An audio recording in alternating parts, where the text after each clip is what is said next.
PM किसान सम्मान निधि योजना के तहत अब तक करीब 3.5 करोड़ रुपया किसानों को दिए गए हैं।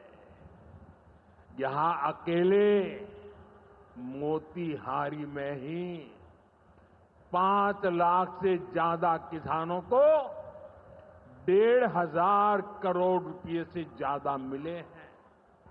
साथियों, न हम नारों तक अटकते हैं, न हम वादों तक सिमटते हैं, हम तो काम करके दिखाते हैं।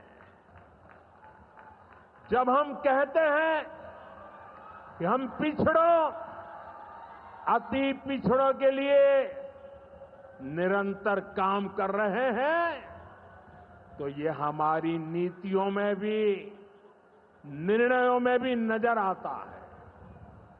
एनडीए सरकार का तो मिशन ही है हर पिछड़े को प्राथमिकता, हर पिछड़े को प्राथमिकता, चाहे पिछड़ा क्षेत्र हो या पिछड़ा वर्ग हो, हमारी सरकार की वो पहली प्राथमिकता है। दशकों तक हमारे देश में 110 से ज्यादा जिलों को पिछड़ा कहकर छोड़ दिया गया था। वो जाने, उनका नसीब जाने, ये हाल कर दिया था। हमने इन जिलों को प्राथमिकता दी। पिछड़े जिले के बजाय उन्हें आकांक्षी जिला बनाकर इनका विकास किया, यानी पिछड़े को प्राथमिकता। हमारे देश के सीमावर्ती गांवों को भी आखिरी गांव कहकर छोड़ दिया गया था। हमने इन आखिरी कहे जाने वाले गांवों को, वहां के विकास को प्राथमिकता दी और हमने नाम ही, व्याख्या ही बदल दी। वो आखिरी नहीं, वो देश का पहला गांव है, यानी पिछड़े को प्राथमिकता। दशकों तक हमारा ओबीसी समाज ओबीसी कमीशन को संवैधानिक दर्जा दिए जाने की मांग कर रहा था। ये काम भी हमारी ही सरकार ने किया। हमारे आदिवासी समाज में भी जो सबसे पिछड़े थे, सरकार ने उनके लिए जनमन योजना शुरू की। अब इनके विकास के लिए 25,000 करोड़ रुपए खर्च किए जा रहे हैं। इसलिए मैं कहता हूं, जो पिछड़ा है वो हमारी प्राथमिकता है। अब इसी भावना से एक और बहुत बड़ी योजना शुरू की जा रही है। 2 दिन पहले ही केंद्रीय मंत्रिमंडल ने प्रधानमंत्री धन धान्य कृषि योजना को मंजूरी दी है। इस योजना के तहत कृषि के मामले में सबसे पिछड़े 100 जिलों को चिन्हित किया जाएगा। ये ऐसे जिले होंगे जहां खेती से जुड़ी संभावनाएं तो भरपूर है, लेकिन पैदावार और किसानों की आय के मामले में ये जिले अभी भी पीछे हैं। इन जिलों के किसानों को इस योजना के तहत प्राथमिकता देकर मदद दी जाएगी। यानी पिछड़े को प्राथमिकता।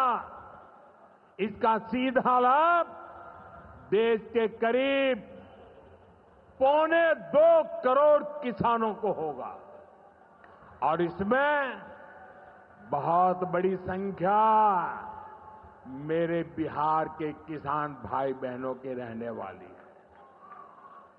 साथियों, आज यहां रेल और सड़क से जुड़ी हजारों करोड़ रुपए की परियोजनाओं का उद्घाटन और शिलान्यास हुआ है। इन परियोजनाओं से बिहार के लोगों को बहुत सुविधा हो जाएगी।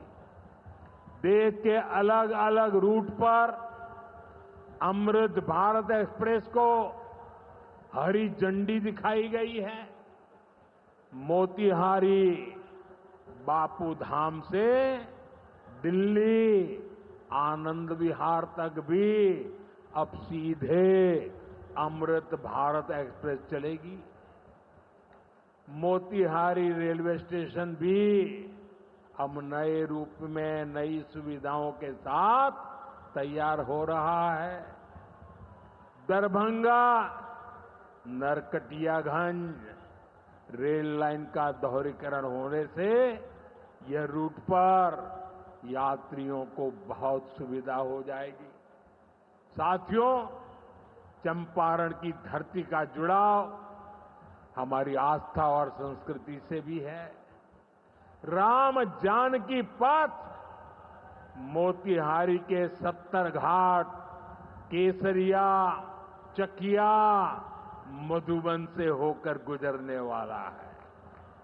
सीतामढ़ी से अयोध्या तक जो नई रेलवे लाइन तैयार हो रही है, उससे श्रद्धालु चंपारण से अयोध्या जाकर दर्शन कर सकेंगे। इन सारे प्रयासों का सबसे बड़ा लाभ है बिहार में कनेक्टिविटी और बेहतर होगी।